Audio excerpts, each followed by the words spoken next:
मंगेतर से फ़ोन पे बातचीत करना, मिलना जुलना और उठना बैठना कैसा है, जबकि दोनों रिश्तेदार भी हों। मुमताज़ अहमद मस्तूंग बलूचिस्तान से, जी बिल्कुल जायज़ नहीं है, मंगेतर का मतलब बीवी नहीं होता। हाँ, इतनी बात किसी अजनबी जगह आपकी कहीं मंगनी हो गई है या बात तय हो गई है, वो तो मंगनी की रस्म इस्लाम में है ही नहीं। खैर कहीं बात तय हो गई तो इतनी बात करने की गुंजाइश है कि जिससे आप अजनबी लोगों में शादी होती है, पता ही नहीं होता कि कौन है, क्या है, उसका मिजाज क्या है। तो कोई ज़रूरी बात करनी हो तो फ़ोन पे इस हद तक बात की जा सकती है जिससे इतना उसको समझ लिया जाए कि भाई इसकी तरजीहात क्या है।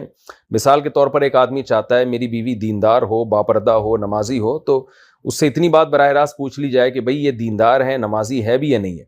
या बाज़ लोग को और कोई तरजीहात होती है उनकी, वो चाहते हैं घर में खिदमत गुजार हो, कामकाज हो, तो मर्द ये चाहता है कि मैं डायरेक्ट इससे बात करके पूछूं कि ये मेरी माँ की खिदमत भी करेगी कि नहीं करेगी। बाज़ लोगों की तरजीहात ये होती हैं